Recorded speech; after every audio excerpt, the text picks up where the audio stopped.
I'll never forget the night I walked into my own house and found a stranger sitting in the dark. It was a Tuesday evening, a night like any other. I had stayed late at work, pushing spreadsheets and sipping lukewarm coffee while my wife, Claire, texted me that she'd already had dinner. By the time I pulled into the driveway, the neighborhood was quiet, the kind of suburban silence that usually feels safe.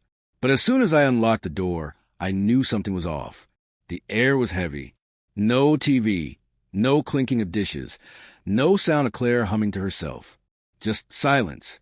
I set my briefcase down and stepped into the living room. That's when I saw him, a man I had never met, sitting casually in my recliner like he owned it. No mask, no weapon.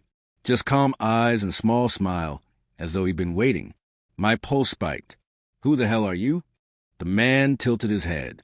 "You should ask your wife."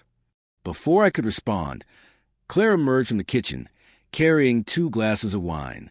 When her eyes met mine, the color drained from her face. One glass slipped from her hand and shattered on the tile. "James," she whispered, "you're home early." That was the moment my life cracked open. I demanded answers. Claire stammered, saying the man was an old friend, a phrase so flimsy it was practically an insult. The stranger stood and extended his hand. "Victor," he said smoothly, "Claire and I go way back." I didn't shake it. My fists clenched. "Get out of my house." Victor's smile widened. "Of course. I just wanted to deliver a message." He leaned closer, his breath cold near my ear. "She hasn't told you everything." Then he left, just like that. I turned to Claire, shaking with rage. "Who the hell was that?" She looked like a deer in headlights. "James, please. I can explain. Just give me a night." But explanations never come easy when lies are involved.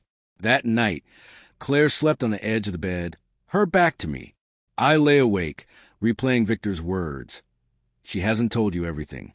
The next day, I did something I hadn't done in years. I went through Claire's laptop. Her passwords hadn't changed. Within minutes, I was scrolling through emails, bank statements, and files I wasn't meant to see. And that's when I found it.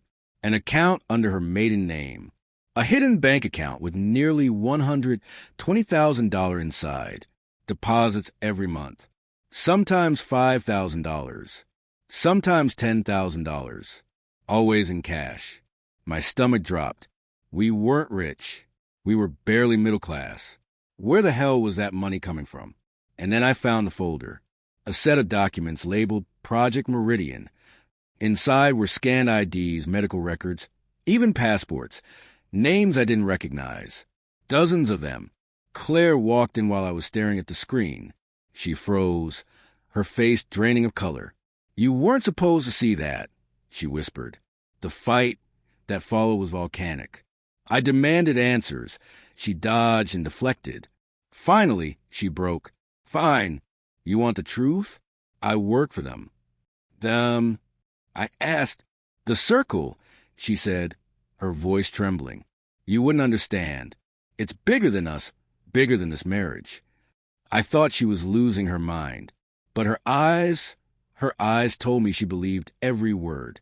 "The Circle runs everything," she continued. "Politics, finance, medicine. They recruit people like me to manage identities, accounts, and clean money." I staggered back. My wife wasn't cheating. She was laundering money.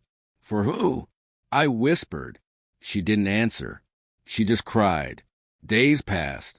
I couldn't eat. Couldn't think straight. Every time Claire tried to talk, I shut her down. Then Victor returned. Not at my house this time. At my office. He was sitting at my desk when I came back from lunch, like he owned the place. "You've been busy," he said, gesturing to my phone. "Searching things you shouldn't. Asking questions you can't afford to ask." I felt the blood drain from my face. "What do you want from me?" Victor leaned forward, his voice silk over steel. "Control yourself. Accept who your wife is, or we'll make sure you disappear into the system we built." He slid a photo across the desk. It was me, taken that morning, walking into the office. The message was clear. They were watching. That night, Claire begged me to listen. "They don't want to hurt you," she said, clutching my hands. They just want you to stop digging. Who are they? I snapped. She hesitated, then whispered, the ledger circle. It sounded like something out of a bad novel, but the fear in her eyes was real. They keep the records, she said. Every transaction, every secret deal, every politician they own. I handle small accounts. But if you keep pushing, her voice cracked, they'll burn you. I realized then that my marriage wasn't just broken. It was a trap. I decided to leave. I packed a bag, planning to disappear until I could figure things out. But Claire was one step ahead. When I got home that night, my bag was gone. And sitting on the table was a letter, typed, not handwritten. It read, "You belong to us now. Don't run. Don't hide. We own your name." And under the words was Claire's signature, the ultimate betrayal. I couldn't stay. Not with her. Not with them. Over the next week, I secretly gathered cash, copies of documents, and planned my escape. I confided in no one. Not my friends, not my family. But on the night I was ready to leave, Victor appeared again. This time in my car, waiting in the back seat. "You really think you can run?" he asked softly. I swallowed hard. "What happens if I stay?" He leaned forward, eyes dark. "You'll live comfortably, but you'll never be free." Then he opened the door and vanished into the night. I confronted Claire one last time. Why me? Why drag me into this? Tears streamed down her face. Because I loved you.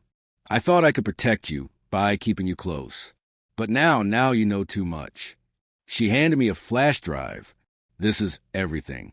Names, accounts, proof. If anything happens to me, take it to the press. I stared at her, torn between rage and heartbreak. Why give this to me now? Because, she whispered, they don't trust me anymore either. That night I left. I live in a small apartment now, under a different name. The flash drive sits in a locked box, burning a hole through my conscience. Sometimes I think about releasing it, about blowing the circle wide open.